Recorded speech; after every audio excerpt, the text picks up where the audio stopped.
দেখুন, উত্তরবঙ্গ প্রায় বিচ্ছিন্ন, কার্যত বিপর্যস্ত। প্রায় 30 জন সরকারিভাবে মারা গেছেন। কার্নিভেল বাতিল করা হলো না, আমি বুঝলাম, এই যুক্তি মানতে আমার কোনো অসুবিধে নেই, যদিও কতজন বিদেশি ছিলেন আমি জানি না, কিন্তু সরকারি অনুষ্ঠান, সমস্ত প্রস্তুতি, এতগুলো ক্লাব ইনভলভ, এইটুকু আমি বুঝলাম। কিন্তু টালিগঞ্জের তারকাদের সঙ্গে মুখ্যমন্ত্রীর নাচের কি প্রয়োজন ছিল?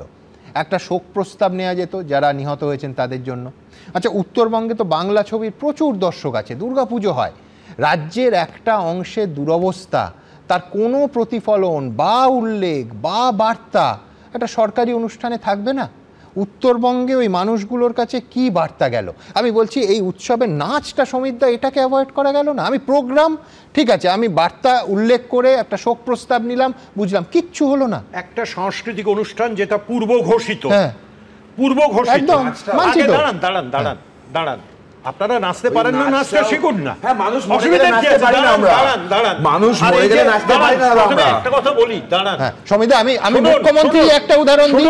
কলকাতা যখন জলমগ্ন, উনি সব দপ্তর যথার্থ, সেদিন মানুষ কি করে অফিস যেতেন?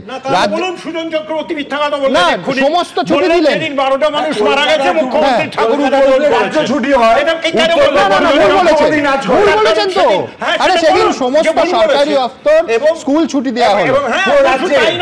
আমি বলছি ওইখানেও প্রশ্ন আছে যে আমি তো উত্তরবঙ্গের স্কুলগুলোকে খোলা রাখতে পারতাম, কলকাতা ঠিক আছে। আমার মনে আছে সেদিনকার কথা। এবং যে কোনো সাংস্কৃতিক অনুষ্ঠানে গান এবং নাচ থাকে, কিন্তু আমরা তো প্রত্যেকে অখণ্ড বাংলার কথা বলি না, বুক দিয়ে বাংলা ভাগ আটকাতে চাই আমি, আপনি সবাই। সেই জন্য তো তার 12 ঘন্টার মধ্যে তিনি উপস্থিত হয়েছে। আবার বলছি, কলকাতা ডুবলে পুরো রাজ্য ছুটি হয়, উত্তরবঙ্গ ডুবলে মুখ্যমন্ত্রী নাচে, এটা সত্যি কথা। মণিপুরে কেন কলকাতা ডুবলে রাজ্য ছুটি হয়, উত্তরবঙ্গ ডুবলে মুখ্যমন্ত্রী নাচ করে। উত্তরবঙ্গের মানুষ থাকে না তো, উত্তরবঙ্গের মানুষ থাকে না। আমি এখান থেকে নিঃসন্দেহে পাশাপাশি আবার প্রশংসা করব, সেটা হচ্ছে খগেন মুর্মুকে দেখতে সোজা হাসপাতালে, কোনো কাউকে আগে আগাম নোটিশ ছিল না, সংবাদ মাধ্যমে খবরও ছিল না, শটান মুখ্যমন্ত্রী চলে গেলেন। আবার বলছি, অত্যন্ত প্রশংসনীয় উদ্যোগ। কিন্তু শঙ্কর ঘোষকে ওই হাসপাতালে ভর্তি ছিলেন, দেখতে যাননি। সমীরদা এর আগে বলেছেন যে আঘাতের তারতম্যর কথা, আঘাতপ্রাপ্তই হয়নি, শঙ্কর ঘোষ সম্পূর্ণ নাটক করেছে। আর বিশ্বনাথ চক্রবর্তীর কি ব্যাখ্যা? সুমনদা, মমতা বন্দ্যোপাধ্যায়ের ডিভাইড অ্যান্ড রুল পলিসি একদম প্রথম থেকেই আছে। ভুবনেশ্বরের হাসপাতাল তৃণমূলের সুদীপ বন্দ্যোপাধ্যায় সারদার ইস্যুতে বন্দি, একইভাবে তাপস পালও অসুস্থ হয়ে একই হাসপাতালে বন্দি। মমতা বন্দ্যোপাধ্যায় সুদীপ বন্দ্যোপাধ্যায়কে দেখতে গেলেন, তাপস পালকে রিজেক্ট করলেন, দল থেকে রিজেক্ট করলেন, সমস্ত কিছু, দেখতে গেলেন না। তার মানে মমতাময়ী আমরা বলি না, এই তো মমতাময়ীর চেহারা। এখানেও কিন্তু একেবারে পলিটিক্যাল অঙ্ক কষেই উনি গেছেন। তার কারণ খগেন মুর্মু আদিবাসী একজন নেতা, আদিবাসী নেতা, সারা ভারতবর্ষে আদিবাসীদের বিভিন্ন সংগঠন ক্ষোভ জানিয়েছে, আপনি জানেন কি না? আদিবাসীদের তরফ থেকে সারা ভারতবর্ষে ছ্যাঁচা শুরু হয়েছে। আদিবাসী কমিশন মানে জাতীয় স্তরে তারা রীতিমতন কমপ্লেন করেছে, রাজ্য সরকারের কাছে লিখিত মানে চাপ তৈরি করছে এবং তারা তদন্তে আসছে। আদিবাসী মানে 15টা বিধানসভা কেন্দ্র আছে, আদিবাসীদের মধ্যে ক্ষোভ তৈরি হয়েছে। ফলে আদিবাসীদেরকে একটু প্রশমিত করো, তার জন্য খগেন মুর্মুর কাছে যাও। আর শঙ্কর ঘোষ তো বিধানসভায় দাঁড়িয়ে মমতা বন্দ্যোপাধ্যায়কে চ্যালেঞ্জ করে, মমতা বন্দ্যোপাধ্যায়ের দুর্নীতি নিয়ে প্রশ্ন করে, মমতা বন্দ্যোপাধ্যায়ের গণতান্ত্রিকহীন চেহারা নিয়ে প্রশ্ন করে। ফলে শঙ্কর ঘোষ হলো আমার এনিমি। শঙ্কর ঘোষ ফ্লোরে দাঁড়িয়ে, বিধানসভার ফ্লোরে দাঁড়িয়ে আমাকে চ্যালেঞ্জ করে। ফলে শঙ্কর ঘোষকে অবশ্যই মানে আমি দেখতে যাব না। ফলে একদম পরিষ্কার করে দুটো অবস্থান দুই কারণে হয়েছে। একই সাথে আপনাকে বলতে চাই সুমনদা, বাঁচতেও হবে পশ্চিমবাংলার মানুষকে তৃণমূলের হাতে, মরতেও হবে তৃণমূলের হাতে। কেন আমি বলছি যে রিলিফ কেবলমাত্র দেওয়ার দায়িত্ব মমতা বন্দ্যোপাধ্যায়ের এবং তার দলের, আর কোনো বাইরের কোনো দলের ক্ষমতা নেই।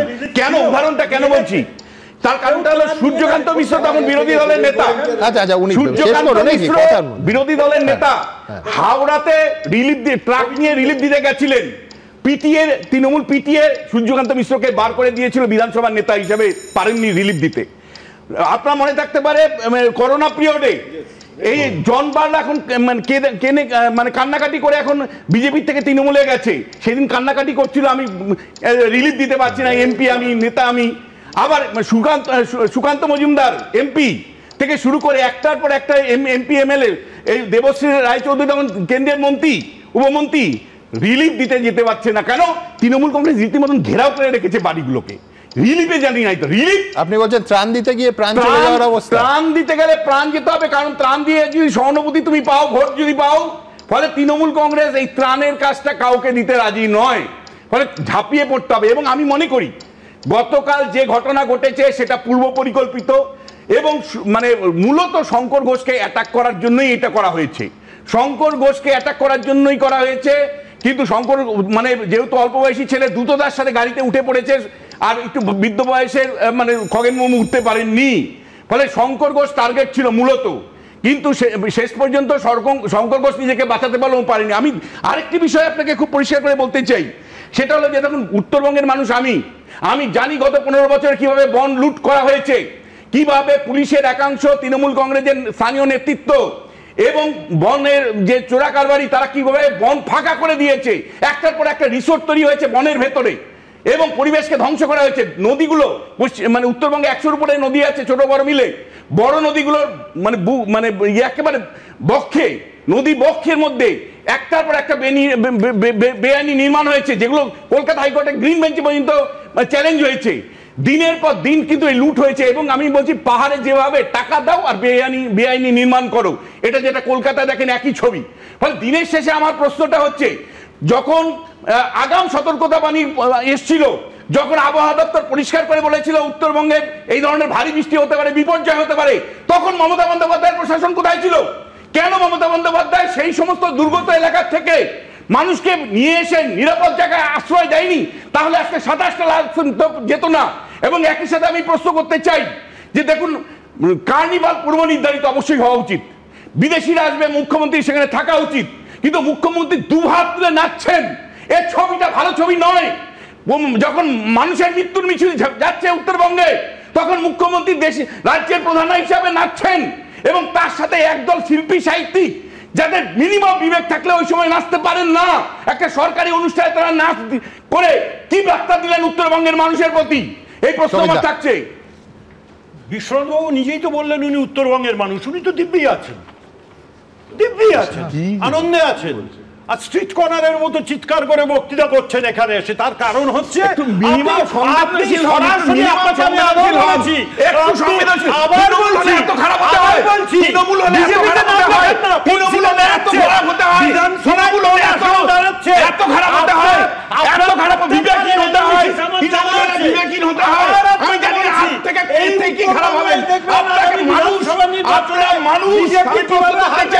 হ্যাঁ আপনারা মানুষ, আমি জানি না আপনারা কি আলাদা কোনো জগতের মানুষ কিনা, আপনাদের বিবেক থাকা উচিত, একটু মিনিমাম বিবেক থাকা উচিত। মানুষের লাশ যাচ্ছে, নাচ করছেন আপনারা, নাচ করছেন আপনারা, আপনারা নাচ করছেন, তখন মানুষের লাশ যাচ্ছে, আপনারা একটু বিবেকবান হন, একটু মানুষের বিজেপি প্রার্থী হতে চাইছেন আপনি, হন না, সরাসরি বিজেপির চেয়ারে এসে বসুন, সেভ করবো আপনাকে। আমি খুব সামান্য মানব, মহামানব হওয়ার ইচ্ছা, যোগ্যতা, স্পর্ধা কোনোটাই আমার নেই। আমি দ্রুত এখান থেকে একেবারে সরাসরি দেশের প্রধানমন্ত্রী বনাম রাজ্যের মুখ্যমন্ত্রীর যে সংঘাতের সাক্ষী হলো গোটা দেশ, তার দ্রুত এক ঝলক দেখাবো। দেখুন, আজ বিকেলের মধ্যে অ্যারেস্ট না হয়, কারা করেছে ভিডিওতে খুব পরিষ্কারভাবে দেখা যাচ্ছে, আমরা তার বিরুদ্ধে কিন্তু ব্যবস্থা নেব। বিজেপি সাংসদ বিধায়ক আক্রান্ত হবার ঘটনায় এখনো অবধি কাউকে গ্রেপ্তার করেনি পুলিশ। এই নিয়ে হুঁশিয়ারি সুর বিরোধী দলনেতার গলায়। ঘটনার রেশ পৌঁছেছে দিল্লিতেও। কলকাতা থেকে জেলা হয়ে দিল্লি আন্দোলন শুরু করেছে বিজেপি। সোশ্যাল মিডিয়ায় পোস্ট যুদ্ধ শুরু হয়েছে প্রধানমন্ত্রী ও মুখ্যমন্ত্রীর মধ্যে। এরই মধ্যে সূত্রের খবর, বিজেপি সাংসদের আক্রান্ত হবার ঘটনায় কেন্দ্রীয় স্বরাষ্ট্র মন্ত্রককে চিঠি দিয়েছে লোকসভার সচিবালয়। 3 দিনের মধ্যে রাজ্য সরকারের কাছে রিপোর্ট চাইতে বলা হয়েছে। মঙ্গলবার উত্তরবঙ্গে পৌঁছানোর পর এই নিয়ে কড়া সুর শোনা গেছে সংসদ বিষয়ক মন্ত্রী কিরেন রিজিজুর গলায়। जो एमपी एमएलए को अटैक किया है, ये हमने कल भी इसको रिएक्ट किया है, क्योंकि हमारा लोकसभा स्पीकर को अटैक हुआ है। कल एक नोटिस भेजा है, स्टेट गवर्नमेंट से तुरंत रिपोर्ट मंगवाया है। रिपोर्ट अगर देने में देरी करता है तो उसको प्रिविलेज में हम लोग एक्शन करेंगे। तो এতদিন যখন নানা প্রাকৃতিক বিপর্যয় হয়েছে আপনারা কোথায় ছিলেন? আর এই যে স্বরাষ্ট্র দপ্তরের রাষ্ট্রমন্ত্রী, তো গতকাল রাত্রে বিজেপি শাসিত, আপনাদের শাসিত ওড়িশায় আপনাদের নেতাকে গুলি করে মেরেছে রাত্রিরে। তো আপনাদের কই পোস্ট টোস্ট, সেখানে সব কমিশন যাওয়া, সিবিআই টিবিআই যাওয়া, সেগুলো সব কোথায়? সোমবার রাতে দলীয় সাংসদ বিধায়কের উপর হামলার কড়া নিন্দা করে প্রধানমন্ত্রী সোশ্যাল মিডিয়ায় লেখেন, যেভাবে আমাদের দলের সহকর্মীরা, যাদের মধ্যে একজন বর্তমান সাংসদ ও বিধায়কও রয়েছেন, পশ্চিমবঙ্গে বন্যা ও ভূমিধসে ক্ষতিগ্রস্ত মানুষের সেবা করতে গিয়ে আক্রান্ত হয়েছেন, তা অত্যন্ত নিন্দনীয়। এটি তৃণমূল কংগ্রেসের অসংবেদনশীলতা এবং রাজ্যের আইন শৃঙ্খলার করুণ রূপে স্পষ্ট প্রতিফলন।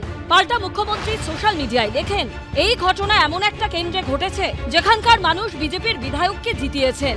তারপরও প্রধানমন্ত্রী এই ঘটনাকে তৃণমূলের তথাকথিত শক্তি প্রদর্শনের রং দিতে দ্বিধাবোধ করেননি। তথ্য ছাড়া যে কোনো ঘটনাকে একছাঁচে ফেলা শুধু অপরিণত কাজই নয়, দেশের সর্বোচ্চ পদে আসীন ব্যক্তির জন্য বেমানানো। আমার কথা হচ্ছে, যখন কোনো সাংবিধানিক পোস্টে থেকে কেউ কোনো কমেন্টস করবে, তার উচিত সাংবিধানিক পোস্টটাকে মেনেই কমেন্টসটা করা। পাল্টা তৃণমূল বিজেপির ম্যাচ ফিক্সিং এর অভিযোগ তুলেছে কংগ্রেস। প্রধানমন্ত্রী তিনি টুইট করছেন, মুখ্যমন্ত্রী প্রধানমন্ত্রী দুজনের বাক্যালাপ হচ্ছে, বিভিন্নভাবে বাক্যালাপে জড়িয়ে পড়ছেন। টুইটের থেকেও বেশি একে অপরকে যে কথা বলছেন, তার থেকে তো কাজে এইটা দেখানো দরকার ছিল। তাহলে কি সবটাই ম্যাচ ফিক্সিং? কিছু তো বোঝা যাচ্ছে না। মুখ্যমন্ত্রী, বিরোধী দলনেতা, সংসদ বিষয়ক মন্ত্রীর পরিদর্শনের পাশাপাশি মঙ্গলবার বৃষ্টি বিধ্বস্ত এলাকায় যান প্রদেশ কংগ্রেস সভাপতি শুভঙ্কর সরকার। মলয় চক্রবর্তী, আশাবুল হোসেন ও দীপক ঘোষের রিপোর্ট, এবিপি আনন্দ। দেখুন, খানিকক্ষণ আগে নজরুলদা পুলিশের কাছে আগাম পূর্বাভাস ছিল, খবর ছিল কিনা সেই প্রশ্ন তুলছিলেন। আমি বলছি, পুলিশ বাদ দিন, আবহাওয়া দফতর থেকে কি পূর্বাভাস ছিল? উত্তরবঙ্গের 5টা জেলায় ভারী বৃষ্টির একেবারে স্পষ্ট পূর্বাভাস ছিল দুদিন আগে থেকে। তারপরেও কেন চূড়ান্ত প্রশাসনিক সতর্কতা নেওয়া হয়নি, এ প্রশ্ন তো উঠবেই। কেউ প্রশ্ন তুলতে পারেন যে আচ্ছা, স্পেসিফিক পূর্বাভাস কি ছিল? উত্তর হচ্ছে ছিল। অষ্টমীর দিনই আলিপুর আবহাওয়া দফতর সেই সতর্কতা এই এবিপি আনন্দে তারা প্রেস কনফারেন্স করে গোটা দিন এই চ্যানেলে সম্প্রচার করা হয় একেবারে টানা। কি বলেছিলেন আলিপুর আবহাওয়া দফতরের আঞ্চলিক অধিকর্তা হাবিবুর রহমান বিশ্বাস? দেখাবো। উত্তরবঙ্গে 2 তারিখে সমস্ত জায়গাতেই বৃষ্টিপাত হালকা থেকে মাঝারি, তার সঙ্গে ভারী বৃষ্টিপাত উত্তরবঙ্গেও হওয়ার সম্ভাবনা রয়েছে। তবে 2 তারিখে বেশি সম্ভাবনা ভারী বৃষ্টিপাতেরই আমাদের উপরের 5টা জেলা, দার্জিলিং, কালিম্পং, কুচবিহার, আলিপুরদুয়ার, জলপাইগুড়ি, এইসব জেলাতে। আর 3 তারিখে আবার বৃষ্টিপাত উত্তরবঙ্গে আরও বাড়বে। 3 তারিখে উত্তরবঙ্গে ভারী থেকে অতি ভারী বৃষ্টিপাত উপরের 5টা জেলা, তার সঙ্গে উত্তর দিনাজপুর জেলাতে হওয়ার সম্ভাবনা রয়েছে। উত্তরবঙ্গে 5 তারিখেও ভারী থেকে অতি ভারী বৃষ্টিপাতের সম্ভাবনা থাকছে। দেখুন, কেউ এই প্রশ্ন তুলতে পারে যে এ তো আবহাওয়ার পূর্বাভাস হলো, কিন্তু ইম্প্যাক্ট সেই বিষয়ে কি স্পষ্ট কোনো পূর্বাভাস ছিল? একেবারেই ছিল। আলিপুর আবহাওয়া দফতর একেবারে স্পষ্ট করে ভূমিধসের পূর্বাভাস দিয়েছিল। এরপরে দেখাবো সৌরিশ বন্দ্যোপাধ্যায় আলিপুর আবহাওয়া দফতরের তরফে কি বলেছিলেন। উত্তরবঙ্গে ভূমিধস বলছেন হওয়ার সম্ভাবনা? হ্যাঁ, যেহেতু এই সিস্টেমটা উত্তর পশ্চিমের দিকে ধীরে ধীরে অগ্রসর হওয়ার সম্ভাবনা রয়েছে স্থলভাগে প্রবেশ করার পরেও, ফলে উত্তরবঙ্গে উত্তরের জেলাগুলোতে, বিশেষ করে দার্জিলিং, কালিম্পং, জলপাইগুড়ি, কোচবিহার, আলিপুরদুয়ার, এই জেলাগুলোতে প্রভাব বেশি থাকার সম্ভাবনা রয়েছে। এটা যত উত্তরের দিকে অগ্রসর হবে, উত্তরে বৃষ্টিপাত বাড়বে। 5 তারিখ পর্যন্ত উত্তরবঙ্গে বৃষ্টিপাতের পরিমাণ যথেষ্ট বেশি থাকার সম্ভাবনা থাকবে। এবার আপনাদের দেখাবো যে জিওলজিক্যাল সার্ভে অফ ইন্ডিয়ার বক্তব্য। তারা বলছেন যে ধস নামার অন্তত 10 থেকে 12 ঘন্টা আগেই তারা ভূমিধসের পূর্বাভাস দিয়েছিলেন। শুধু পূর্বাভাস দেয়াই নয়, কোন কোন মহকুমা এলাকায় ধস নামতে পারে তা নির্দিষ্ট করে তাদের তরফে বলে দেয়া হয়। জিওলজিক্যাল সার্ভে অফ ইন্ডিয়ার ডেপুটি ডিরেক্টর জেনারেল শৈবাল ঘোষ তিনি কি বলছেন এখন দেখব। 4 অক্টোবরে আমরা কিন্তু ভেরি হাই ল্যান্ডস্লাইড ওয়ার্নিং 2:15 সময় আমরা দিয়ে ফেলেছি। এটা ঘটনার কত ঘন্টা আগে? 10-12 ঘন্টা আমরা আগে দিয়েছি। আমরা এটা এই মহকুমা অবধি দিচ্ছি।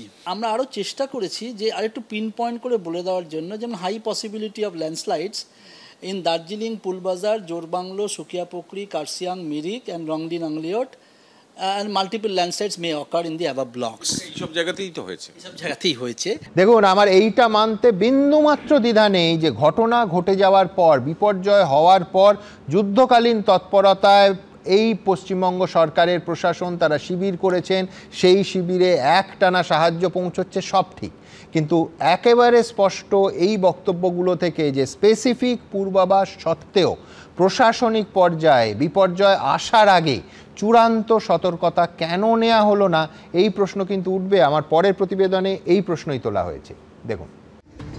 প্রকৃতি রুষ্ট হলে তিস্তা তোর্ষা বালাসন যে কতটা ভয়াবহ আকার নিতে পারে তার সাক্ষী হয়েছে উত্তরবঙ্গবাসী। মানুষ তো কোন ছাড়, লোহা কংক্রিটের ব্রিজও সেই স্রোতের কাছে তুচ্ছ। বিভিন্ন জায়গায় ধসের জেরে যেমন ধসে গিয়েছে ঘরবাড়ি, তেমনি বদলে গিয়েছে চেনা রাস্তার ছবিগুলিও, সেই সঙ্গে বেড়ে চলেছে মৃতের সংখ্যাও। এই প্রেক্ষাপটে নানা মহলে প্রশ্ন উঠছে, আলিপুর আবহাওয়া দপ্তর আগাম সতর্কতা জারি করার পরেও পরিস্থিতি এতটা ভয়ঙ্কর হলো কেন? প্রশাসন কি পর্যাপ্ত প্রস্তুতি নেয়নি?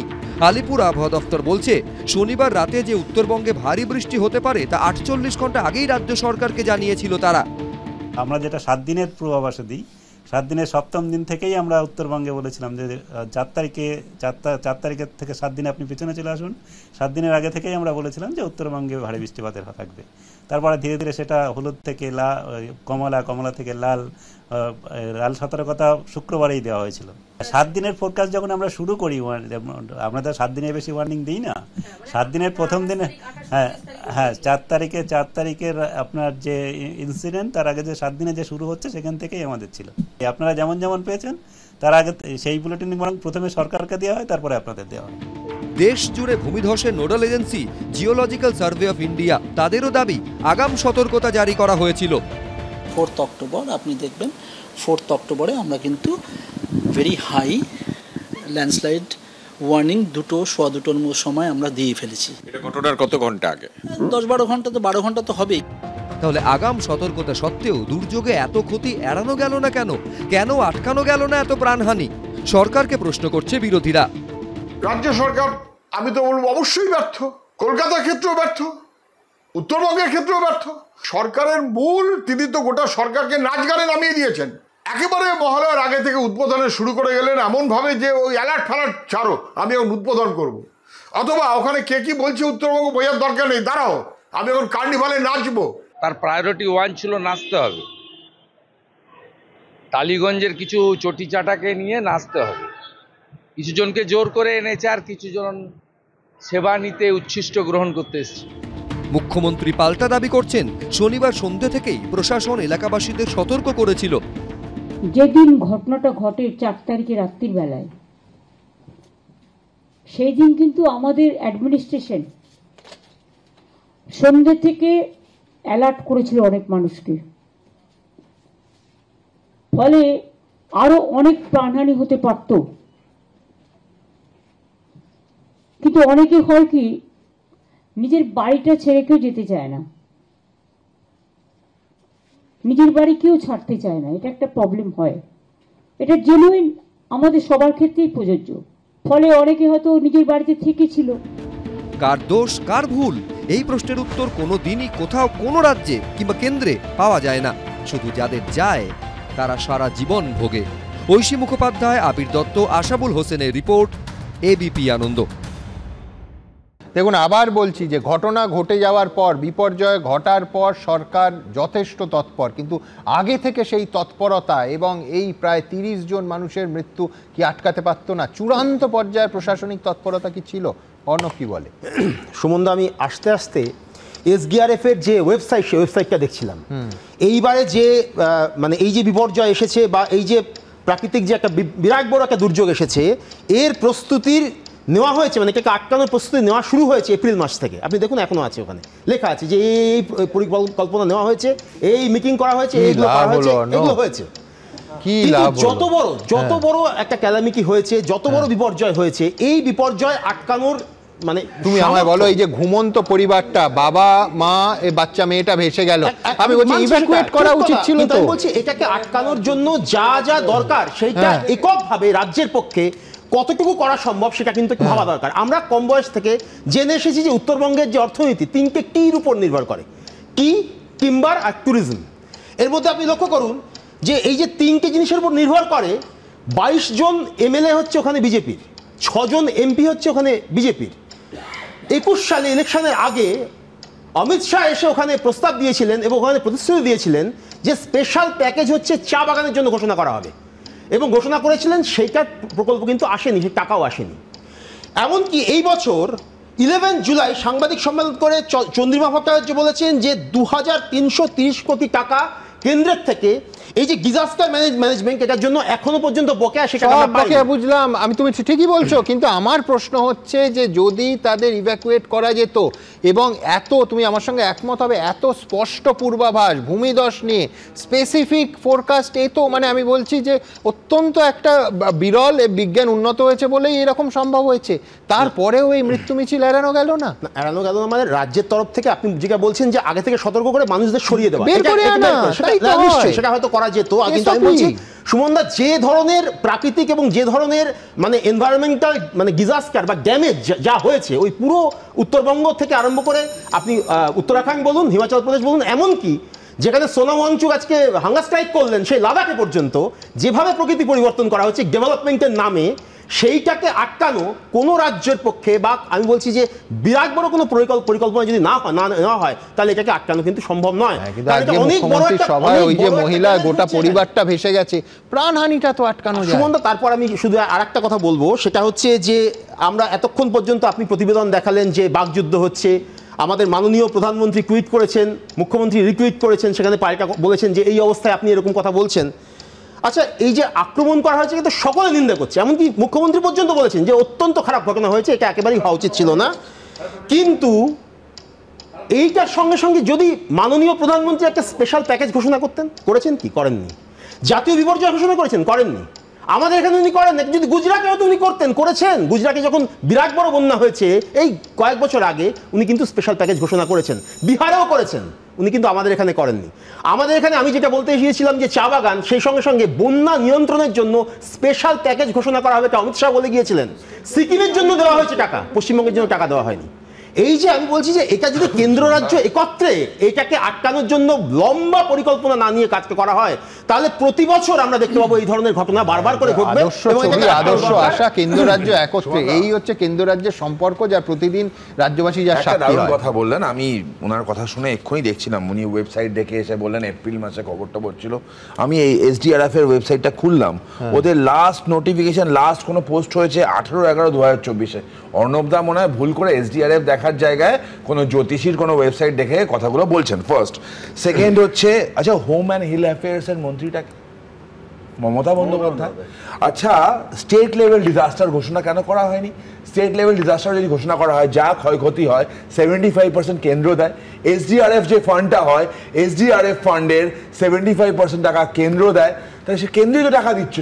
স্টেট লেভেল ডিজাস্টার ঘোষণা করার জন্য 3 দিন আগে দার্জিলিংয়ের সাংসদ রাজু বিস্তা চিঠি করেছেন, মুখ্যমন্ত্রী কেন করছেন না? উত্তরবঙ্গ বলে, উত্তরবঙ্গে খালি পাহাড় আছে, মানুষ আপনি ভুল করে জ্যোতিষীর কথা বলে এসেছেন।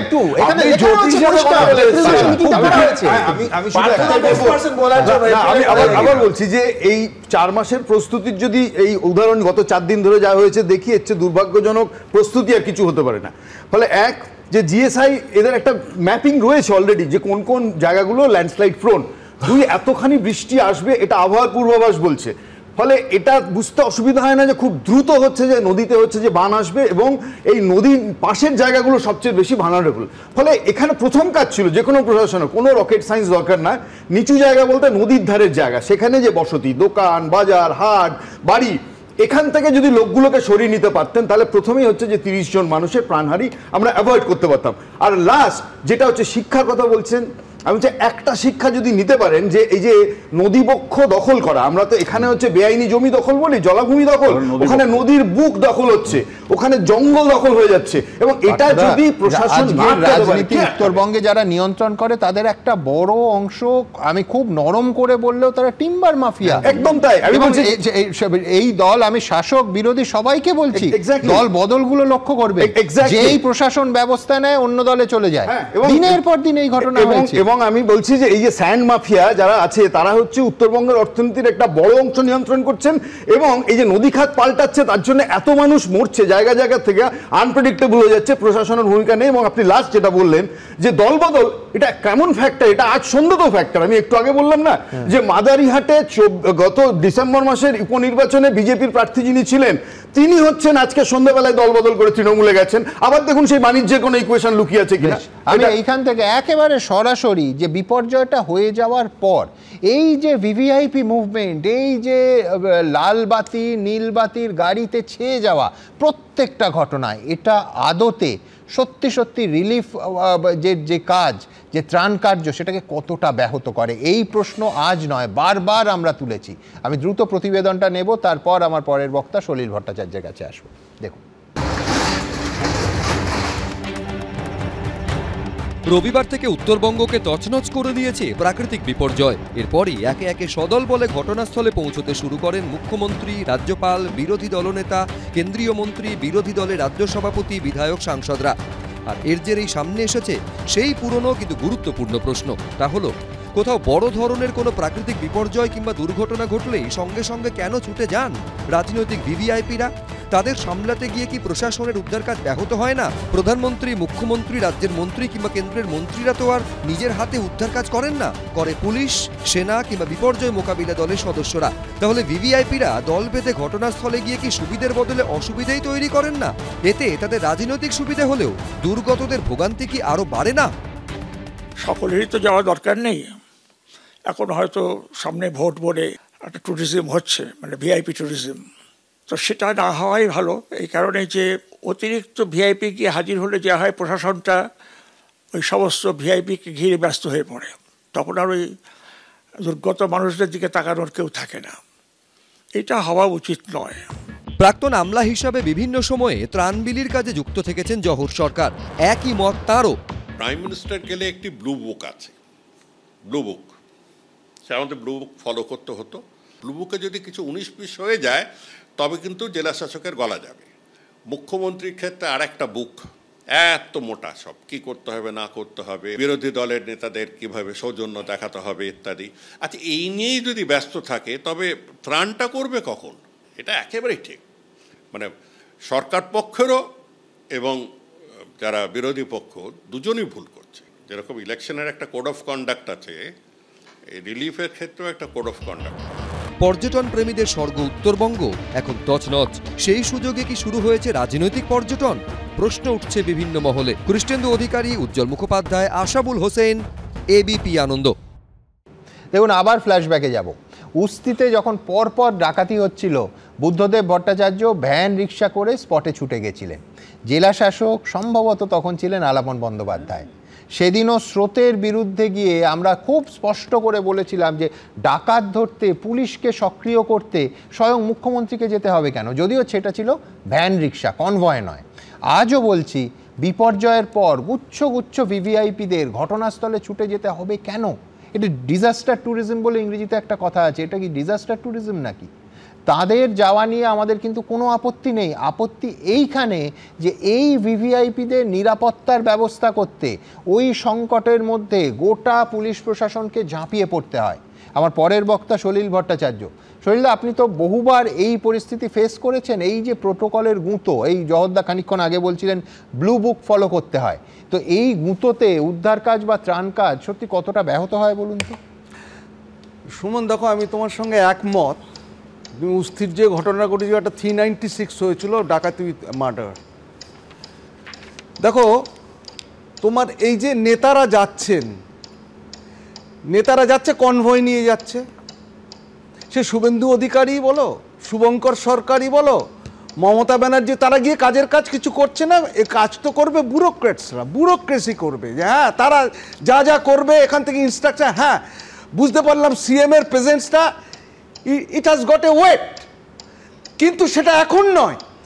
যখন করার কথা ছিল, জিএসআই বলল, আবহাওয়া দপ্তর বলল, 48 ঘন্টা 50 ঘন্টা আগে বলল, তখন ওখানে যে দুর্নীতি, কাঠ চুরি, বালি মাফিয়া, বোল্ডার চুরি, নদীর রিভার্স ক্যানট গো রিভার্স, এই রিভার্সগুলো কিন্তু রিভারগুলো রিভার্স যায়, কারণ বালি নদীর চরিত্রটাই পাল্টে দিয়েছে, কেউ দেখে না। মনে আছে তোমার বিমল গুরুং এনকাউন্টারে সে অমিতাভ মালিক মারা গেল, গুলি করে মারলো, আর সেই বিমল গুরুংকে এসকর্ট দিয়ে নিয়ে এসে এখানে আবার মিটিং করলো, 100টা কেস ছিল। স্যারের সঙ্গে কথা বলছিলাম আমি, আমার না মাঝে মাঝে মনে হয় সুমন যে পশ্চিমবঙ্গ সরকার আর আমি তুমি নই, আর শোষিত সরকার আর শোষিত, এই জনসাধারণ হচ্ছে শোষিত। খালি আমার ভোটের রাজনীতি, আমার চেয়ারটাকে আটকাতে হবে, আমার ক্ষমতা দখল করতে হবে, মিথ্যার বেসাতি খালি। আজকে তুমি দেখো, তুমি absolutely right, divide and rule policy. Shankar Ghosh কিন্তু আমি নিজের চোখে দেখেছি, বারবার তোমরা দেখিয়েছো, ওকে পেছন থেকে ধাক্কা মারলো, ইট দিয়ে মারলো, কোন রকমে ওই যে CISF, excellent piece of work, তুমি বলছিলে নজরুল স্যারকে, excellent piece of work, they should be highly rewarded. কি ওদের কি দেখো কি পেশেন্স দেখিয়েছে, অ্যাট দ্য সেম টাইম কোনো গ্রিভিয়াস হার্ট হতে দেয়নি কিন্তু এরকম, এবং যে সিচুয়েশন থেকে ওরা বাঁচিয়ে নিয়ে এসছে, ওদের প্রাণ থেকে প্রাণে বাঁচিয়ে নিয়ে এসছে, hats off to central force. Police কি করছিল, হোয়াট ইন্টেলিজেন্স ওয়াজ ডুইং, কিচ্ছু করছিল না, সব জানে, এবং যারা করেছিল তার মধ্যে ইনপুট আছে তোমার কাছে, দেখবে তার মধ্যে পুরো প্রতিনিধিরাও ছিল 2-1 আজকে তাদের, আজকে দেখো শিডিউল কাস্ট শিডিউল ট্রাইবের Khagen Murmu, SC ST highest section of লতে কেস হবে, এটা special act, not below the rank of a deputy superintendent of police will investigate that case, তার নিচে র্যাঙ্কের নিচে কেউ করতে পারে না। আজ পর্যন্ত একটা লোক ধরা পড়লো না, মুখের কথা বলছে, কানের কাজটা মাননীয় মুখ্যমন্ত্রী বলছে কানের কাজটা একটু ফুলে গেছে, শুভেন্দু অধিকারী বলছেন সার্জারি করতে হবে। মানে আমার কথা হচ্ছে সেটা না, এটা না, এত কুৎসিত চেহারা নিচ্ছে পশ্চিমবঙ্গ সরকারটা, তুমি যাই বলো, যতই আমরা চেঁচাই, এর কিন্তু কোনো রিমেডি নেই সুমন।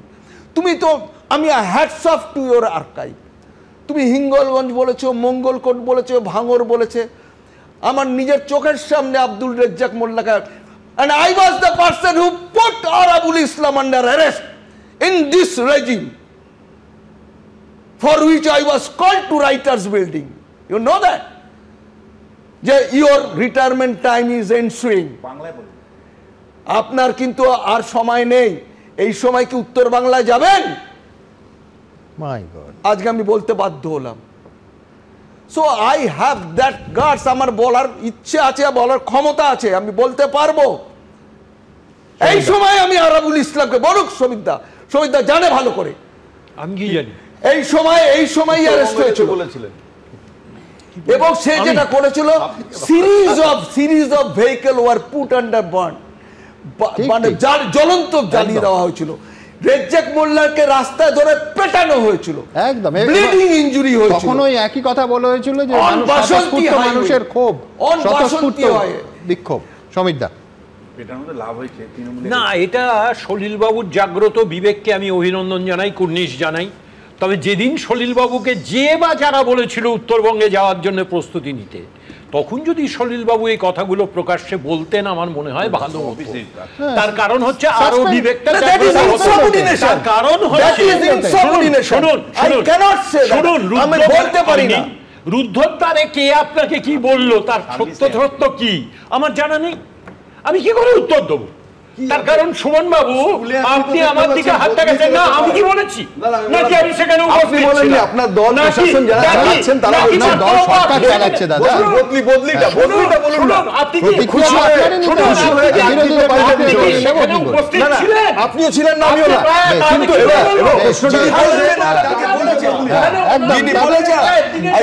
যিনি বলেছেন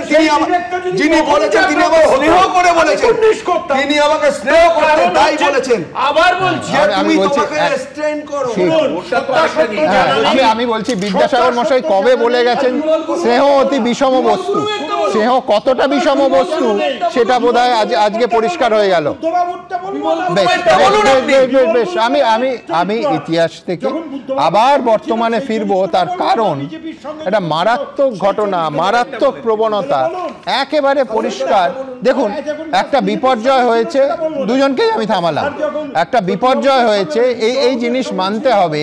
একটা বিপর্যয়ের পর একটার পর একটা বেসরকারি সংস্থা সেই ফায়দাটা ক্রমশ তুলবে। এটা দিনের পর দিন প্রত্যেকটা বিপর্যয়ে, প্রত্যেকটা দুর্ঘটনায় আমাদের দেখে যেতে হবে। বাগডোগরা থেকে কলকাতায় আসার বিমানের এক পিঠের ভাড়া কত হতে পারে? আমি বলছি সেইটা যে কোনো বিপর্যয়ের ক্ষেত্রে যে জায়গায় চলে যায়, সাধারণ মানুষ যখন কোনোভাবে তাদের প্রাণ বাঁচিয়ে একেবারে ফিরতে চাইছেন তাদের বাড়িতে, অথবা সেই জায়গা থেকে বেরোতে চাইছেন, একেবারে নত্যসত্ত্ব জ্ঞানহীনভাবে উড়ান সংস্থাগুলো 5 থেকে 6 গুণ ভাড়া বাড়িয়ে দেয়। আমি বলছি এটা এই বিপর্যয় হলো শুধু তাই নয়, আপনাদের মনে থাকবে 2024-এর 27শে মে কলকাতা থেকে বাগডোগরার টিকিট হয়েছিল 44,000-এর মতো। আমার মনে আছে এই জন্য আরও খুব স্পেসিফিক্যালি যে প্রধানমন্ত্রীর সাক্ষাৎকার নিয়ে দিল্লি থেকে কলকাতা ফিরবো।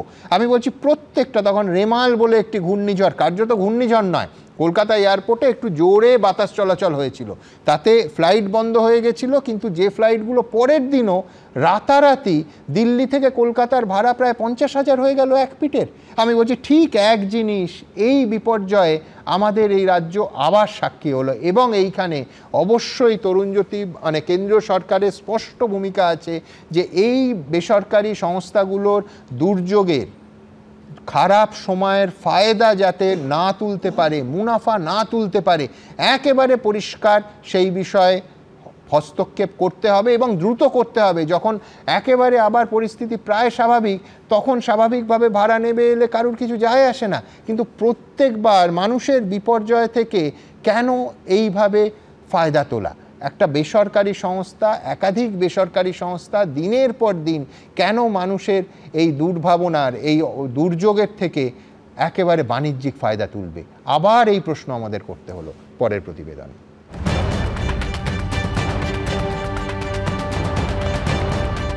দক্ষিণে যখন উৎসবের আবহ, উত্তরে তখন ভয়াবহ বিপর্যয়। পর্যটন যার রুটি রুজি দিনযাপন, উৎসবের মরশুমে বিশাল ধাক্কা খেয়েছে সেই পাহাড়। সেই ধাক্কায় সাধারণ মানুষের সর্বনাশ, উড়ান সংস্থাগুলির পৌষ মাস। কারণ বেশিরভাগ রাস্তা বন্ধ থাকায় পাহাড়ে আটকে পড়া পর্যটকদের দ্রুত ঘরে ফিরতে ভরসা আকাশপথ। অভিযোগ, বিপর্যয়ের পরেই অস্বাভাবিক হারে বেড়ে গিয়েছে কলকাতা ফেরার বিমান ভাড়া। সাধারণত বাগডোগরা থেকে কলকাতায় আসার বিমান ভাড়া 2,500 থেকে 3,000-এর মধ্যে, কিন্তু এখন কোনো বিমান সংস্থা বাগডোগরা থেকে কলকাতায় ফিরতে প্রায় 11,500 টাকা নিচ্ছে, তো কেউ আবার ভাড়া 1 লাফে 20,000 টাকা করে দিয়েছে। দুর্যোগের জেরে উত্তরবঙ্গে যে বাঙালি পর্যটকরা আটকে রয়েছেন তাদের এখন ঘরে ফিরতে কালঘাম ছুটে যাচ্ছে, কারণ ট্রেনের টিকিট অমিল এবং অভিযোগ উঠছে বাসের ভাড়া প্রায় দ্বিগুণ করে দেওয়া হয়েছে। আর আকাশপথে অর্থাৎ বিমানে করে কলকাতায় ফিরতে গেলে তার খরচও আকাশ ছোঁয়া। আমরা ওখান থেকে যে গাড়িতে এসেছি সেই গাড়ি আমাদের ডবল চার্জ করেছে, মানে আমাদের দিতে হয়েছে এক্সট্রা, মানে যেটা ধরুন 2.5-3 নেই, আমরা সেটা 5.5 এসেছি। ফ্লাইটের ফেয়ার তো অফকোর্স প্রায় ডাবল, অনেক বেড়ে গেছে খরচ। এক একটা ফ্লাইট প্রায় 10,000 টাকা করে লাগলো, কিন্তু কি করব, 2 দিন ওয়েট করলাম, কিন্তু হ্যাঁ ডবল প্রায়। ট্রেনের টিকিট নেই, গাড়ি বা বাসের ভাড়া 2 গুণ 3 গুণ। যাত্রীদের অভিযোগ, বাধ্য হয়ে উড়ানের টিকিট কাটতে হয়েছে মোটা টাকা দিয়ে। শ্যামলী পরিবহন অন্যান্য বাসগুলোতেও এত ভাড়া বেড়ে গিয়েছে, তখন ওইভাবে সিট অ্যাভেলেবেলই ছিল না। ভাড়া বেড়ে গেছে বলতে কত চাইছিল? আমি তো এরকমও দেখেছি বাসে 7,500। তারপর আর মানে কিছু তো করার নেই, আমাদের স্টে করতে হলো শিলিগুড়িতে একদিন। আমার 40,000 টাকা এক্সট্রা খরচা হয়ে গেল যাতায়াত করতে। এটা আমার মানে ওটা আমি তৎকালে টিকিট করেছিলাম, তৎকালে টিকিটের পয়সাও আমার গেল। ঝোপ বুঝে কোপ মারার এই ইতিহাস বহু পুরনো। বিপর্যয় ঘটলেই মহার্ঘ হয়ে ওঠে উড়ানের টিকিট। পেহেলগাঁওয়ে জঙ্গি হামলার পরেও ঘটে একই ঘটনা। হাজার হাজার মানুষ যখন আতঙ্কিত, পরিবার পরিজন উদ্বিগ্ন, তখন বিমান সংস্থাগুলি ব্যস্ত ছিল অতিরিক্ত মুনাফা লুটতে। 24 এবং 25 এপ্রিল শ্রীনগর থেকে কলকাতায় ফেরার উড়ানের টিকিটের সর্বোচ্চ দাম ওঠে প্রায় 82,000 টাকা। ঘূর্ণিঝড় রেমালের সময় কলকাতা থেকে বাগডোগরা বিমানের টিকিটের দাম দাঁড়ায় 36,000 থেকে 44,000 টাকা। কলকাতা থেকে গুয়াহাটি বিমানের টিকিট কাটতে হয় 22,000 থেকে 38,000 টাকায়। মানুষের দুর্বলতার সুযোগ নিয়ে কি এয়ারলাইন্স গুলো এইভাবেই বিজনেস করবে? আমরা কি করে সাহায্য করব? এতটা একটা ফ্যামিলিতে যদি 2-3 জন থাকে, তার সে কি এত টাকা ভাড়া দিয়ে যাবে? এ তো মধ্যবিত্তর কাছে দুঃসাধ্য হয়ে যাচ্ছে। 2030 our Indian aviation is going to be the third largest aviation in the world. সেখানে কি এমন কোনো সিস্টেম করা যায় না যে এমন যদি বিপর্যয় নেমে আসে তাহলে সরকার সরাসরি হস্তক্ষেপ করে কিছু এক্সট্রা ফ্লাইট, ফেরি ফ্লাইট সেখানে দিয়ে এই সাপ্লাইটাকে বাড়িয়ে ডিমান্ড যখন আছে সাপ্লাইটা বাড়িয়ে প্রাইসটাকে একটা জায়গায় আনতে, এবং সরকারটা পারে না। আর এখানেই প্রশ্ন, বারবার যখন দুর্যোগ দুর্ঘটনায় কিংবা উৎসবের সময় টিকিটের দাম এরকম আকাশছোঁয়া করে দেয় বিমান সংস্থাগুলি, তখন কেন্দ্র সরকার কি করে? অসামরিক বিমান পরিবহন মঞ্চ কেন স্থায়ী কোনো পদক্ষেপ করে না? কেন চোর পালালে বুদ্ধি বাড়ার মতো প্রতিবাদ কিছুদিন পরে পরে তাদের ব্যবস্থা নিতে দেখা যায়? ব্রতদেব ভট্টাচার্যের রিপোর্ট, এবিপি আনন্দ। মানে চোর পালালে বুদ্ধি বাড়ে একেবারেই। তার কারণ আমি বলছি যে তরুণ সিভিল অ্যাভিয়েশন মিনিস্টার একেবারে সংসদে দাঁড়িয়ে মন্ত্রীকে কিছুদিনের মধ্যে বলতে শুনবো যে একেবারে এই বিপর্যয় আমরা বেঁধে দিয়েছি, যখন আসলে বিপর্যয়টা পার হয়ে গেছে, যাদের গাঁটের কড়ি খসার কথা তাদের খসে গেছে, এবং রাজ্যের মন্ত্রীরা দাঁড়িয়ে বলছেন যে সেই বাস নাকি নিখুঁত চলাচলে। যাত্রীরা বললেন যে সেই বাসের কি হাল। দুটো ক্ষেত্রেই উত্তর দিচ্ছি। প্রথমে তো আমি অনুরোধ করবো আমাদের মমতাময়ী মাননীয়া মুখ্যমন্ত্রী মমতা বন্দ্যোপাধ্যায়কে তার ওই 18 সিটার ডর্নিয়ারটার মানুষের উদ্দেশ্যে দিক। 18 সিটার ডর্নিয়ার যেটা উনি ভাড়া করেছিলেন আমাদের টাকায়, তো মুখ্যমন্ত্রীর পৈতৃক সম্পত্তি তো নয়, আমার তোমার দর্শকদের করের টাকা ওটা নেওয়া, ওটা দিক সাধারণ মানুষের ব্যবহারের জন্য, তারা ফিরবে ওখান থেকে। সেকেন্ড হচ্ছে সুমনদা, তোমাকে আমি আসছি, এই এয়ারলাইন্স কোম্পানিগুলো এই ব্যবসায়িক চক্কর আজকের নয়, তোমাকে মনে করাই সুমনদা। আজকে ধরো দিল্লিতে তো কোনো প্রবলেম নেই, এখন তোমার আজকে রাতে এই মোমেন্টে তোমাকে দিল্লি যেতে হবে, টিকিট তুমি দেখো মোবাইলে সবাই আছে, তোমার দর্শকদেরও আছে। এই মোমেন্টে আমি দেখছিলাম 10:30 ফ্লাইট আছে যার ভাড়া 22,000 টাকা, 10:15 আছে যার ভাড়া 54,000 টাকা, 10:40 আছে যার ভাড়া 40,000 টাকা। কেন বলতো? ডাইনামিক প্রাইসিং, যখন সিট কমে ভাড়া বাড়েই চলে। এবার বাগডোগরাতে কলকাতা আমাদের করের টাকায় একটা আলাদা মন্ত্রক আছে কেন্দ্র সরকারের। আজ তুমি কালকে 8 তারিখ, কালকে যদি কলকাতা থেকে বাগডোগরা ফ্লাইট ফেয়ার দেখো 3,945 থেকে 4,249 টাকা। কিন্তু আটকাবে কে? আমাদের করের টাকা একটা মন্ত্রক বসে আছে। কলকাতা আসার 9 তারিখে যদি আমি বলি 3,343 থেকে 4,111 টাকা বাগডোগরা থেকে কলকাতার ফ্লাইট। আমি দেখো সাধারণ মানুষ, গরিব মানুষ, যারা ধরো পাহাড়ে ঘুরতে গেছে, যারা মুখ্যমন্ত্রী ভাইপোর মতো কিছু হলে দুবাই যেতে পারেন না, তারা তো নর্থ বেঙ্গল থেকে আসার চেষ্টা করবে। এই অবস্থায় প্যানিক সিচুয়েশন একটা হয়েছে, তারা চাইছিল ট্রেনে বাসে করে ফিরবে। আচ্ছা, এনবিএসটিসি পার্থপ্রতিম রায় বললে অনেক বাস চলবে, আমি দেখছিলাম 2টো বাস চলছে এনবিএসটিসির, একটা চলছে দুপুর 2:30, একটা 7:45। অন্য বাসগুলো কেন চলছে না? কারণ বাসগুলো চালানোর পরিচয় নেই, ফার্স্ট। সেকেন্ড হচ্ছে কেন চলছে না? প্রাইভেট যেগুলো সংস্থাগুলো ওখানকার আছে সেইগুলোকে প্রচুর পরিমাণে ভাড়া দিয়ে তুমি দেখাবেন বাস, সমিতদা দেখাবেন প্লেন। সমিতদা, আমি একটা কথাই শুধু মনে করি সাফার করবেন, বিপর্যয় পীড়িত একটা জায়গায় মুভ করতে পারবেন। আমি শুধু মনে করিয়ে দিচ্ছি 12ই জুলাইয়ের একটা ঘটনা এই বছর। এই যে সিভিল এভিয়েশন দপ্তরটা বলছেন না, তার মন্ত্রী, আপনার মনে আছে আহমেদাবাদ থেকে লন্ডন এই যে প্লেনটা ক্র্যাশ করলো, ঠিক আছে, মন্ত্রী সেখানে পৌঁছলেন সিভিল এভিয়েশন দপ্তরে, এবং তার রিল চটুল গানের সঙ্গে সেই রিল হোয়াটসঅ্যাপে চালু হয়ে গেল। তাই এই তো হচ্ছে মন্ত্রীর ভূমিকা। তার কারণ ভলভো বাসের ব্যবস্থা করা হবে। ঠিক একদম, আমি বলছি কেউই কথা রাখেনি, না রাজ্য সরকার কথা রেখেছে, না মানে কেন্দ্রীয় সরকার কথা রেখেছে। রাজ্য সরকারের প্রধানা মমতা বন্দ্যোপাধ্যায় যে বিভিন্ন সাক্ষাৎকারগুলো দিচ্ছিল এই বিপর্যয়ের সময়, তখন বলছিল আমাদের বাস রেডি আছে, কোনো যাত্রীদের অসুবিধা হবে না। আর উত্তরবঙ্গ রাষ্ট্রীয় পরিবহন সংস্থার যিনি চেয়ারম্যান পার্থপ্রতিম রায়, তিনি তো কার্যত বলা যায় যে বাসে উঠলেই রেডি, সবাই যেন রেডি, বাস সব রেডি, আপনারা উঠুন। আমার প্রশ্নটা হচ্ছে লিপ সার্ভিস কিন্তু এরা দেয়, এরা মানুষকে বিভ্রান্ত করে, এরা মানুষকে সেবা দেয় না। আবার একইভাবে কেন্দ্রীয় সরকারের অসামরিক দপ্তরের মন্ত্রী পার্লামেন্টে দাঁড়িয়ে আমার মনে আছে উনি বিবৃতি দিয়েছিলেন যে আমরা রেগুলেটরি সংস্থার মাধ্যমে যাতে ভাড়া মানে এত হাই না করে এবং মানুষের ধরাছোঁয়ার বাইরে না যায় আমরা প্রতিশ্রুতিবদ্ধ। আমার প্রশ্ন হচ্ছে ক্রাইসিস সিচুয়েশনে এটা কিন্তু একাধিকবার উঠেছে পার্লামেন্টে, এবং আমি বলছি যে লিপ সার্ভিস সেখানেও পার্লামেন্টের মতন জায়গায় কোনো প্রতিশ্রুতি দিয়ে মন্ত্রী সেই প্রতিশ্রুতি রক্ষা করতে পারছে না। আর একাধিক চ্যানেলে মমতা বন্দ্যোপাধ্যায় ট্যুরিস্টদের আমরা রক্ষা করব, কোনো চিন্তার কারণ নেই। উত্তরবঙ্গ রাষ্ট্রীয় পরিবহন সংস্থার চেয়ারম্যান বললেন বাস সব রেডি, লোক আসলেই হলো। মানে আমি বলছি এগুলো লিপ সার্ভিস। রাজনীতিবিদদের কেউ বিশ্বাস করে নাকি? রাজনীতিবিদদের বিশ্বাস করা যায় নাকি? এরা তো ভোটের রাজনীতির জন্য যেটুকু বলতে হয় সেটা বলে। এনবিএসটিসি রাজ্য সরকারের নির্দেশে গত 3 দিন ধরে আমরা 31টি অতিরিক্ত বাস শিলিগুড়ি কলকাতা রুটে চালিয়েছি, শুধুমাত্র এই বন্যায় বিধ্বস্ত পর্যটকদেরকে কলকাতায় পাঠানোর জন্যে।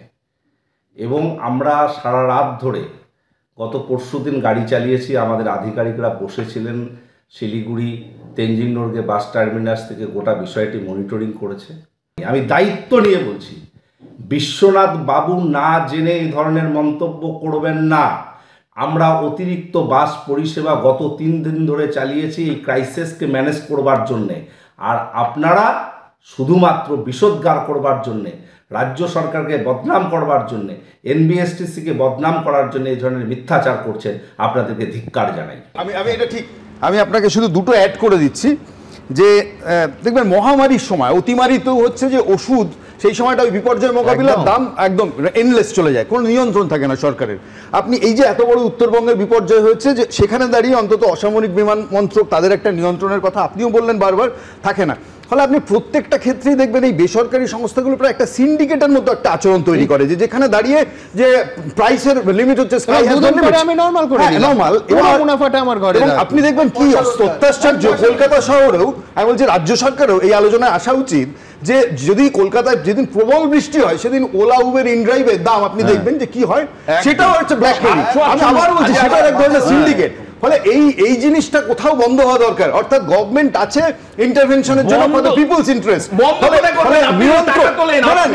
আমি বলছি সেই সিস্টেমগুলো পার্টির জন্য যদি আপনি টাকা তোলেন নির্বাচনের জন্য, ঠিকই তো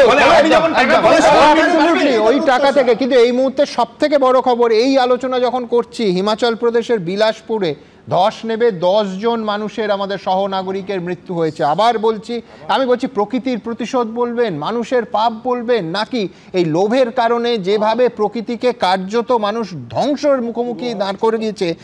হিমাচল প্রদেশের বিলাসপুরে ধস নেবে 10 জন মানুষের মৃত্যু হয়েছে। সমীরদা প্রশ্ন তুলছেন পূর্বাভাস ছিল কিনা, অবশ্যই সে বিষয়ে আমরা আলোকপাত করব, কিন্তু তার আগে এই উত্তরবঙ্গের বিপর্যয়ে সাধারণ মানুষটি কি অবস্থার মধ্যে আজকে দিন কাটাচ্ছেন দেখাবো। একই তো ভাই থা, अब नहीं आएगा ना।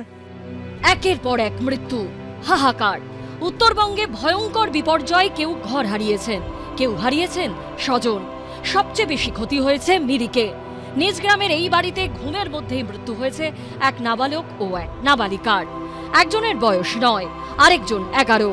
দুই খেলার সাথে রুহি ও আহান আর নেই, অনাদরে পড়ে রয়েছে তাদের খেলনা। आके भाई नहीं था, वही देखा, सीधा भाई देखने चला गया। मैं तो हॉस्पिटल, घर भी नहीं आया, सीधा भाई के पास चला गया। এবার আমরা 3 জন কি করেছি, ওদেরকে বের করার জন্য চেষ্টা করলাম। এবার ভারী ভারী পাথর দিয়ে তো ঢাকা ছিল, পুরো কাদা ঢুকে গেছিল। সুখিয়া বকরির সিয়ক এলাকায় এক পরিবারের 2 জনের মৃত্যু হয়েছে। রাস্তার বিভিন্ন জায়গায় এইভাবে গাছ পড়ে সম্পূর্ণভাবে এই সিয়ক গ্রামের সঙ্গে সুকিয়া পুকুরির যে শহরাঞ্চল রয়েছে সেখানের পুরো যোগাযোগ এক প্রকার বিচ্ছিন্ন বলা যায়। যদিও কিছু গাড়ি চলাচল করছে, কিন্তু সামনে একটি ব্রিজ, সেই ব্রিজ কিন্তু ভেঙে গিয়েছে। ব্রিজ ভেঙে কার্যত বিচ্ছিন্ন হয়ে পড়েছে তাবাকোশি গ্রাম। बच्चे के लिए दूध लेने के लिए। कहाँ रहते हैं आप? मैं रंगमंग गोपालधारा तामाकोशी में रहता हूँ। बच्चे के लिए दूध नीचे नहीं मिल रहा है? नहीं मिल रहा है दादा, प्रॉब्लम बहुत सारा है दादा।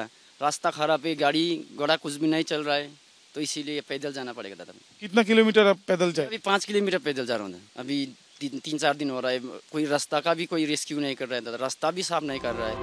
উত্তরবঙ্গের ভয়াবহ দুর্যোগের সাক্ষী থেকেছেন পুজোর ছুটিতে পাহাড়ে ঘুরতে যাওয়া পর্যটকরা।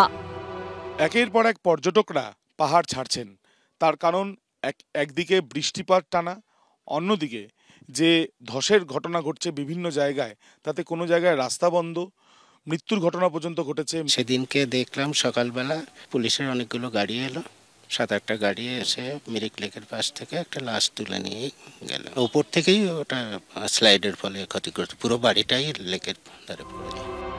দিকে দিকে ধস, রাস্তা বন্ধ। এই পরিস্থিতিতে অনেকেই ঘোরার প্ল্যান বাতিল করে বাড়ি ফিরছেন। প্রচন্ড বৃষ্টি, ওখান থেকে যখন ব্যাক করে গ্যাংটক আবার হোটেলে ফিরলাম, মানে 8টা থেকে কন্টিনিউ সারা রাত বৃষ্টি হয়েছে, হয়তো ভোরবেলার দিকে থেমেছে। তারপরে তো দার্জিলিংয়ে শুনলাম এভাবে ধস নেমেছে। আমরা মানে সেদিনই ব্যাক করার কথা ছিল দার্জিলিংয়ে, কিন্তু পুরো প্ল্যান বাতিল হয়ে গেল। যেভাবে প্ল্যান করে এসেছিলাম তার হয়নি। রবিবারে ফ্লাইট ছিল, রবিবার সকাল 8টায় আমি নামচি থেকে বেরিয়েছি। আর প্রচণ্ড মানে গাড়ির প্রচণ্ড জ্যাম, গাড়ি ঘুরে শিটং দিয়ে দার্জিলিং কার্শিয়াং ঘুরিয়ে নেমেই ছিল, কিন্তু আমার ফ্লাইট মিস হয়ে গেছে। আমি আজকের টিকিটের ফ্লাইট কেটে আবার আসছি। যাদের ঘোরা ঠিকমতো হলো না তারা ফের ঘুরতে যেতে পারবেন, কিন্তু যারা চিরতরে চলে গেলেন এখন থেকে তাদের পরিবারের আজীবন সঙ্গী দুঃখ, শূন্যতা। আবিদ দত্ত ও প্রতদীপ ভট্টাচার্যের রিপোর্ট, এবিপি আনন্দ। আবার বলছি, এই মুহূর্তের আরেকটা বড় খবর, এই 10-এর সংখ্যা হিমাচল প্রদেশের বিলাসপুরে ধস নেবেছে শটান একটা বাসের ওপর, যেখানে মৃতের সংখ্যা 10 থেকে বেড়ে 18-এ পৌঁছলো। আবার বলছি, হিমাচল প্রদেশের বিলাসপুরে ধসে মৃত্যু হলো 18 জন সহনাগরিকের। কিন্তু আমি আবার এই রাজ্যের উত্তরবঙ্গের ঘটনা আসবো। বিশ্বনাথ, একদিকে শ্রমিক ভট্টাচার্য, আজকে এনআইএ আবার সেই তদন্ত এবং তদন্তের পলিটিক্স। এনআইএ দাবি করছেন শ্রমিক ভট্টাচার্য, শুভেন্দু অধিকারী সিবিআই চাইছেন, কিন্তু শেষ পর্যন্ত রাজ্যের পুলিশ এখনো পর্যন্ত এই ঘটনায় কাউকে গ্রেফতার করেনি। দেখুন সুমনদা, রাজধর্ম যদি হতো তাহলে এতক্ষণে যারা সরাসরি যুক্ত আছে তাদের অ্যারেস্ট হয়ে যাওয়ার কথা ছিল। এবার আপনি বলতে পারেন যে কেন্দ্রীয় সরকারের ভূমিকাটা একদম। আমি কিন্তু ব্যক্তিগতভাবে অ্যাসেস করি বলছি আপনাকে যে আমার চোখে দেশে কি ভূমিকা আমি জানি না অমিত শাহর, কিন্তু পশ্চিমবাংলার কনটেক্সটে সবচেয়ে দুর্বলতম কেন্দ্রীয় স্বরাষ্ট্রমন্ত্রী হলেন অমিত শাহ। কেন দুর্বলতম স্বরাষ্ট্রমন্ত্রী পশ্চিমবাংলার কনটেক্সটে বলছি, যদি ধারাবাহিকভাবে একটার পর একটা তদন্তের দিকে তাকান, তদন্তগুলো সবগুলো সংস্থাই অমিত শাহর অধীনে, কিন্তু তদন্তগুলো শেষ পর্যন্ত কিন্তু গুরুত্বপূর্ণ ভূমিকা নিতে পারেনি, কনক্লুশন টানতে পারে। আমি একটা উদাহরণ দিচ্ছি, যে সুজয় কৃষ্ণ ভদ্র 1.5 বছর অ্যারেস্ট ছিলেন, সেই কেসে তার মালিক কিন্তু কখনোই সেই মানে দায়বদ্ধ হননি। আবার একইভাবে আপনাকে বলবো, সারদার থেকে নারদার পরে প্লিজ শেষ করে দাও, সারদার থেকে নারদার পর্যন্ত একটার পর একটা মামলা যদি দেখেন, অমিত শাহ কিন্তু পশ্চিমবাংলার জন্য সামান্যতম ন্যায় বিচার নিশ্চিত করতে পারেনি তার এজেন্সিগুলোর জন্য মধ্য দিয়ে। আবার আপনাকে আমি বলছি, যখন মুর্শিদাবাদে ওরকম দাঙ্গা হচ্ছে, যখন বিচারক কলকাতা হাইকোর্টের বলছেন যে আমার কাছে আপনারা এনআইএ তদন্তের জন্য এসছেন কেন, আপনাদের সংস্থাই তো আছে এনআইএ করার। অমিত শাহ কিন্তু স্বরাষ্ট্রমন্ত্রী হিসাবে এনআইএ তদন্ত করেননি। অমিত শাহ হলো সেই দুর্বলতম স্বরাষ্ট্রমন্ত্রী পশ্চিমবাংলার জন্য, দেশের সবচেয়ে দুর্বলতম স্বরাষ্ট্রমন্ত্রী, যিনি 21-এর বিধানসভা নির্বাচনের পরে মাত্র 5 দিনের মধ্যে 35 জন লোকের মৃত্যু ঘটে। কলকাতা হাইকোর্ট একটা তদন্ত দেয় সিবিআই কে, কয়জন তৃণমূলের নেতা, কয়জন নেতাকে মানে অ্যারেস্ট করতে পেরেছে, কয়জনকে দায়বদ্ধ করতে পেরেছে। আমার মতে সবচেয়ে দুর্বলতম স্বরাষ্ট্রমন্ত্রীর নাম হলো অমিত শাহ। কত মৃত্যু তোমরা বিজেপি কত মৃত্যু লাশ দেখতে চাও, তোমরা তার কত মৃত্যু লাশ দেখতে চাও, অমিত শাহ সারা দেশে কত মৃত্যু লাশ,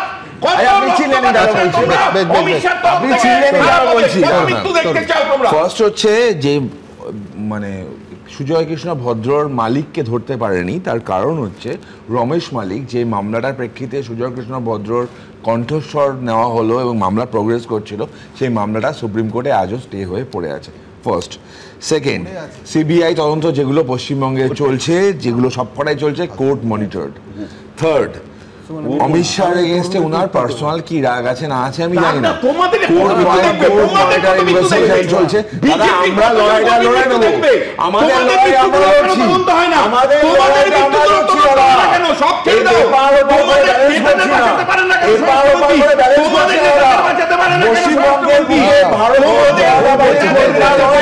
দেখুন, প্রাকৃতিক বিপর্যয়ের মুখে একই রকম অসহায় মানুষ থেকে বন্যপ্রাণ, এবং বন্যপ্রাণ হয়তো আরও বেশি। বারবার সেই ছবি, কোথাও গন্ডারের মতো বিশাল প্রাণী যখন অসহায়ভাবে জলে ভেসে যাচ্ছে, কিংবা যখন জল সরে যাচ্ছে তখন দেখা যাচ্ছে যে অর্ধমৃত পাইথন পড়ে আছে, মেচি নদীতে হাতির দল আটকে আছে। আজকে অফিসিয়ালি জানা যাচ্ছে জলদাপাড়ার ডিভিশনাল ফরেস্ট অফিসার জানিয়েছেন যে একটি বাইসন এবং একটি গন্ডারের মৃত্যু হয়েছে। মানুষের কথা, মানুষের খবরের পাশাপাশি বন্যপ্রাণের খবরও রাখবো আপনাদের সামনে। দেখুন, প্রকৃতির রুদ্ররূপ, পরপর মৃত্যু মিছিল। বিপর্যস্ত উত্তরবঙ্গে প্রকৃতির রোষের কাছে অসহায় মানুষ থেকে বন্যপ্রাণ। কোথাও জলে ভাসছে গন্ডার, কোথাও হরিণ, বাইসন। ভাসতে ভাসতে একেবারে বাড়ির উঠোনে এসে পৌঁছেছে। জলদাপাড়া জাতীয় উদ্যানের 1.5 কিলোমিটার দূরেই মেজবিল গ্রাম। একদিকে বিজনবাড়ির জঙ্গল, আরেকদিকে ব্যাংডাকি জঙ্গল। সোমবার রাত 8:30 নাগাদ আলিপুরদুয়ারের মেজবিল বাজারে ঢুকে পড়ে এক গন্ডার, একেবারে দোকানের ভেতরে ঢুকে যায়। হঠাৎই আচমকা 8টা 8:30 নাগাদ রাত্রেবেলা মানুষ দেখেন যে রাস্তায় গন্ডার। এই জায়গার ওপর দিয়ে সেই গন্ডার দৌড়ে যায়। তুমি দেখতে পাবে যে এই সুবিশাল পায়ের ছাপ পরপর। রাত 8:30 নাগাদ আমি বাজারে আসছিলাম, বাজারে আইসা দেখি ডাইরেক্ট সোজা এদিক থেকে এদিকে ডাইরেক্ট গন্ডার। পাঁচ হাত দূরে ছিলাম আমি। হরিণ ভেসে গেছে চোখের সামনে দিয়ে, 3টা গন্ডার ছিল। তোরসার জলে ভেসে আসা একটি গন্ডার তাণ্ডব চালিয়েছে আলিপুরদুয়ারের সাতভান্ডিতে। রোববার দিন বন্যা হয়েছিল আমাদের এখানে, সে বন্যায় গন্ডার ভেসে আসছে বলে 4খানা। আতঙ্ক তো, বিশাল আতঙ্ক, রিস্ক তো, কেউ বেরোয় না। কালকে লক্ষ্মী পুজো অনেক বাড়িতে হয়ই নেই, ভয়ে। কত ইয়ে বেরোয়েছে, বাছুন, তারপরে গন্ডার, হাতি, কোথায় কোথায় ভেসে গেছে। কোথাও পড়ে রয়েছে অর্ধমৃত পাইথন, কোথাও মেচি নদীতে আটকে পড়েছে হাতির দল। সোশ্যাল মিডিয়ায় এমনই দুর্দশার ছবি ভাইরাল হয়েছে। হাতি থেকে গন্ডার জলে ভেসে যাচ্ছে। ব্ল্যাক প্যান্থার থেকে যে লেপার্ড রয়েছে বা চিতাবাঘ, খাবারের সন্ধানে হোক বা বাঁচার সন্ধানে, প্রাণে বাঁচার সন্ধানে হোক, তারা বসতির কাছাকাছি চলে আসতে পারে সেই আশঙ্কাও করছেন সেই জঙ্গলের আশেপাশের বাসিন্দারা। चीता, बाघ, सांप, ब्लैक पैंथर भी है, लेकिन वो कम मात्रा में है, लेकिन चीता ज्यादा है। गांव का, शहर बाजार के जितने भी लड़के भगा रहे हैं, ये कर रहे हैं, वो कर रहे, बकरी ले जा रहे हैं। মঙ্গলবার একটি গন্ডারের খোঁজে মাথাভাঙা 2 নম্বর ব্লকের প্রেমেরডাঙ্গা গ্রাম পঞ্চায়েত এলাকায় হাতির পিঠে চেপে তল্লাশি শুরু হয়। 3টে গন্ডারকে আমরা বাইরে পেয়েছিলাম যারা ভেসে ভেসে এসেছিল, এবং পরবর্তীকালে 2টো অলরেডি জঙ্গলের ভেতর ফিরে যায়, কিন্তু একটাকে আমরা এই আজকে ড্রাইভ করানোর চেষ্টা করা হচ্ছিল, কিন্তু যেহেতু জল দিকে এত আতঙ্কিত হয়ে পড়েছে যার জন্য তাকে এখনো মানে লোকালয়ের মধ্যেই সে আছে। মানে পেট্রোলিংটা সবে শুরু করেছি, আমরা ভেতরে গিয়ে জানতে পারবো যে কতটা ক্ষয়ক্ষতি হয়েছে। এই ধরনের ফ্লাডে গন্ডারের মতো প্রাণীকে বাঁচাবার, মানে ফ্লাড থেকে বাঁচাবার খুব একটা যে রাস্তা আছে তা না। প্রকৃতির বিরুদ্ধে আমরা যেভাবে প্রকৃতির ক্ষতি করে চলেছি এক নাগাড়ে, সেই ফিরে পাচ্ছে। জলদাপাড়া ডিভিশনাল ফরেস্ট অফিসার জানিয়েছেন, জলদাপাড়া অভয়ারণ্য থেকে 5টি গন্ডার পথভ্রষ্ট হয়। কিছু গন্ডার 10 কিলোমিটার বেশি দূরত্ব অতিক্রম করে, তবে 5টিকেই ফেরানো হয়েছে। এদিকে মাথাভাঙা 2 নম্বর ব্লকের ঘোকসাডাঙ্গা গ্রাম পঞ্চায়েত এলাকায় তোরসা নদীর তীরে ঘাস কাটতে গিয়ে বন্য শুকরের হামলায় মৃত্যু হয়েছে বীরেন বর্মন নামে এক ব্যক্তির। কোচবিহার বন বিভাগ সূত্রে খবর, বন্য শুকরটিও জলে ভেসে এসেছিল। আবির দত্ত, সন্দীপ সরকার ও শুভেন্দু ভট্টাচার্যের রিপোর্ট, এবিপি আনন্দ।